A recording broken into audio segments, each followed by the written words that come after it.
2018-তে আমার বুকে ব্যথা শুরু হয়। অনেক ডাক্তার দেখানো হয়েছে কিন্তু তারা কিছুই ধরতে পারেনি। কিন্তু এটা খুব রেয়ার ডিজিজ। এগুলোর সঙ্গে চোখেরও কিছু সমস্যা কিন্তু মারফান সিনড্রোমে হয়। পেশেন্টের যে মাইনাস পাওয়ারটা যেটা কি কখনো স্টেবল করা যেতে পারে? স্টেবল করা যাবে।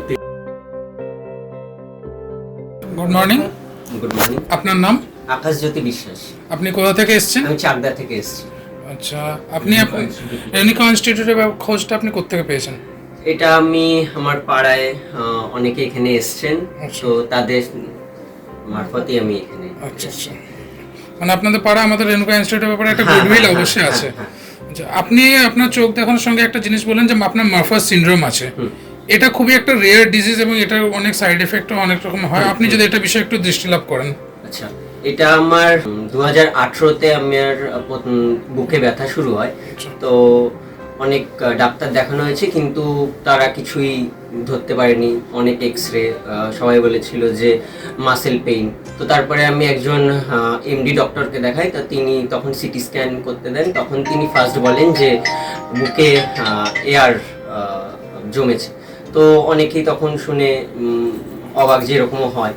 তো তারপরে আমাদের কলকাতার পার্থসারথী বাবু আছেন ভট্টাচার্য, তিনি পালমোর স্পেশালিস্ট। তো তার কাছে গিয়ে এই রোগটার সম্পর্কে পুরো জানতে পারি যে এটার অনেক সাইড এফেক্ট, যেমন হচ্ছে লাংস স্বাভাবিকের তুলনায় বড় হয় যাদের মারফান সিনড্রোম থাকে, আর চোখের পাওয়ার বেড়ে থাকে, স্বাভাবিকের থেকে বেড়ে যায়, আর মানুষের হাত পা হচ্ছে লম্বা হয়, এবং এইটাই হচ্ছে।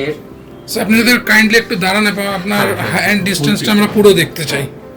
ওকে, বেসিক্যালি নরমালের তুলনায় আপনাদের হাত। আর এর একটা সবথেকে মেইন বৈশিষ্ট্য যেটা দেখা যায় যে অন্য কোনো মানুষ এরকম ভাবে ধরতে পারে না, যেটা কিন্তু মারফান সিনড্রোম যাদের, তারা এরকম ভাবে টো এন্ড থাম দিয়ে ওটা ধরা যায়। কিন্তু যারা স্বাভাবিক তারাতে এটা এখানে হয়তো টাচ আসবে না, কিন্তু মারফানদের এটা এরকম ভাবে ধরা যায়। Okay sir, be seated. Sir, এই মারফান সিনড্রোমের বিষয়ে আপনি যদি কিছু বলতে চান। হ্যাঁ, আমি ওকে মানে আমি এখানে সমস্ত রকম যারা বইয়ে যেসব ডিজিজ চোখে লেখা আছে সবই পাই। মারফানও পেয়েছি আগে, কিন্তু এটা খুব রেয়ার ডিজিজ। এটা ওর যেন অন্যান্য যেগুলো ফিচার্স বললো সেগুলোর সঙ্গে চোখেরও কিছু সমস্যা কিন্তু মারফান সিনড্রোমে হয়। তো যেমন ধরুন চোখের লেন্সটা ডিসলোকেটেড থাকে, সাবলাক্সেটেড থাকে, হ্যাঁ, চোখে মায়োপিয়া হয়, মাইনাস পাওয়ার আসে। তো এইগুলো কিন্তু মারফান সিনড্রোমের বৈশিষ্ট্য, এবং তাড়াতাড়ি ক্যাটরাক্ট পড়ে যায়, ছানি পড়ে যায় এদেরকে। তো এনাদেরকে চোখ রেগুলার চেক আপ করা দরকার, বছরে একবার করে। এবং আমি খুবই খুশি হলাম যে আমরা বইয়ে অনেক ডিজিজ পড়েছি, কিন্তু প্র্যাকটিক্যালি আমাদের এখানে এত রোগী আসেন এবং আমরা মানে বিভিন্ন সমস্ত রকম রোগ প্রায় পাই। এবং আজকে একজন মারফান সিনড্রোম আমার ভাইয়ের মতো, ছেলের মতো ওর পেলাম, এবং ওর জন্য আমি যথাসাধ্য চেষ্টা করব যাতে ওর চোখটা ভালো থাকে। আপনাদের সবার অ্যাওয়ারনেসের জন্য, কারো যদি হাত পা লম্বা থাকে, চোখে মাইনাস পাওয়ার থাকে, তারা কিন্তু অবশ্যই দেখিয়ে থ্যাংক ইউ। স্যার, এই পেশেন্টের যে মাইনাস পাওয়ারটা যেটা কি কখনো স্টেবল করা যেতে পারে? স্টেবল করা যাবে। 23-24 বছর বয়স অবধি মাইনাস পাওয়ারটা তোমার বাড়বে। 23 বছরের পরে গিয়ে 23 থেকে 24 বছর স্টেবল হবে।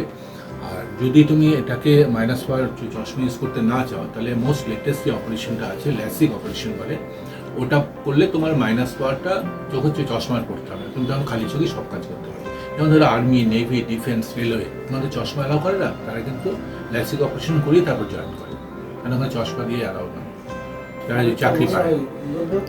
ঠিক আছে?